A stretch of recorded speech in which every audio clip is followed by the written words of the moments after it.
Okay, this is the window regulator from the rear right passenger on a 1999 Sebring convertible. It's similar to the 96 to 2000s, the same thing. This is in the up position, okay? And you're looking at it from the inside. The side you would be installing it from would be like this, on this side, right like that. And you'd have this bolt, and that bolt. And you notice they stick out a little bit. That washer's like on there, attached permanently. You got to get the threads about the same distance as they are on the old part, because that regulates how much the window is in and out. Now, I'm going to tell you one big thing with these. Do not take the window out first, then take your regulator out. I was looking at some instructions on YouTube, and this guy was a window installer, or he did this for a living. He was taking out the window first, and then he was removing it from the regulator, this thing, or whatever you call this, the lift, whatever it is, window regulator, I guess, power window regulator. And he was removing it from that, and then he was taking this out. Well, there's a part that you can drop and falls inside the body where you can't get at it, period. And I was not paying attention to like dropping parts so much that I figured out if I drop the part, it's right there, right? Where's it going to go? No, it actually goes down, and like it goes down, and then there's like a little slot going this way, and then it goes down basically where the convertible top finally drains out when you have like the channel in the convertible top. And you can't get at it. There's no body plugs or no rubber plugs. There's no way to get at it unless you had some kind of device that can go like this, then down like that, and find it and pull it out or something. You can't even fit a finger in there. It's just wide enough to fit these washers in there. And these things, they don't make them anymore.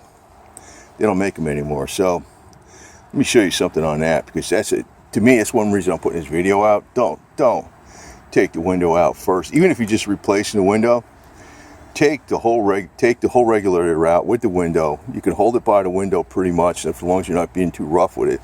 It's a lot easier to get the regulator out that way. Okay, so this is the side I lost. You see the hole there? This is where this goes. I got the bolt.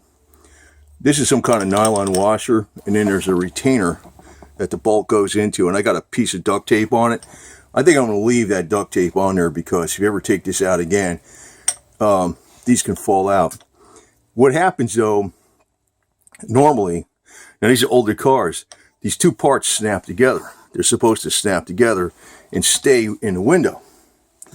But it's an older car. So when I was taking the bolt out, this piece, I think it's called the bushing. One's called a bushing and one's called a retainer. I'll put the parts number down in the information box for them. And then, they fell out. Of course, I didn't drop the bolt or anything, but the bolt probably wouldn't have fit through the area where it fell into. That part is discontinued. You can't get it at any dealer. So I had to go on eBay, eBay, otherwise known as eBay, and buy it. And it was expensive. It was like $47 for those two parts. Ridiculous, right? So, all because I was listening to instructions on how to do it. And other people I noticed on there were amateurs, were taking out the window and the power window lifter upper device. I forget what you call that. The power window assembly, I guess, motor assembly. They're taking that all out in one shot. That's the easier way to do it. So this turned into a bunch of garbage. And just a pain in the butt. And if anybody tells you that it takes 15 minutes, yeah, it might take 15 minutes if it's a brand new car, but you're dealing with a car with old crusty parts. It took me more than 15 minutes to get the back seat out, because I had to use a crowbar to lift it up. It's supposed to just snap out and just pull it up with your hands. The nylon and everything in there is so old, and everything is so old now, it's hard to remove even simple things, because the nylon turns to like halfway like metal practically, so it makes it difficult to remove even simple retainer pins and stuff. Now this is and I know they tell you don't necessarily need to take the back seat out. Do yourself a favor, take the back seat out.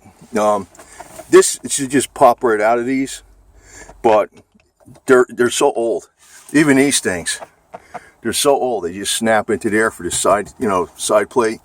They're so old, they barely come off.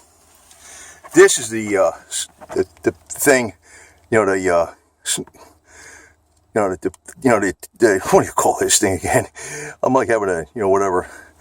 You gotta pull this out.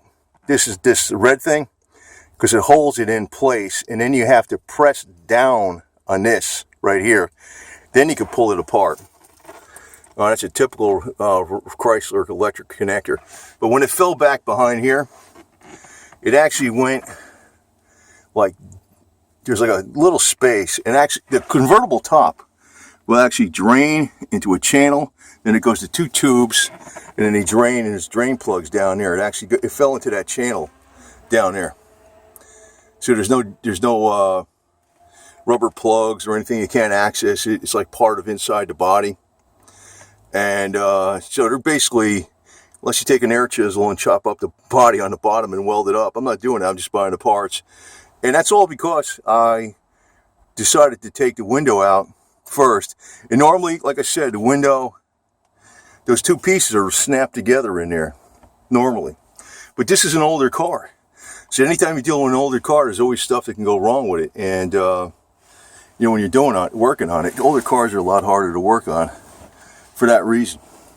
The parts are kind of crusty and stuff, rusty, and different things can go wrong. So I'm just going to say, if you're replacing the power window motor on the rear windows on these, make sure you take out the window and the whole assembly in one shot. Otherwise, you can run into a problem like I just did.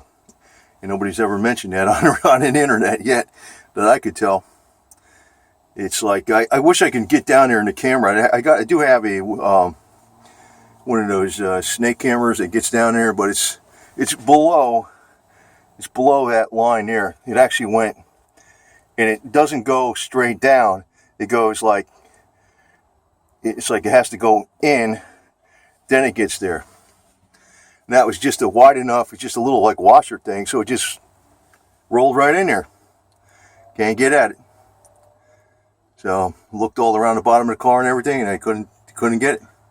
So I had to go on, in the part. I have all the parts manual for this thing. I'll post what the part numbers are, but they can be pricey. They're not around. They don't make them anymore.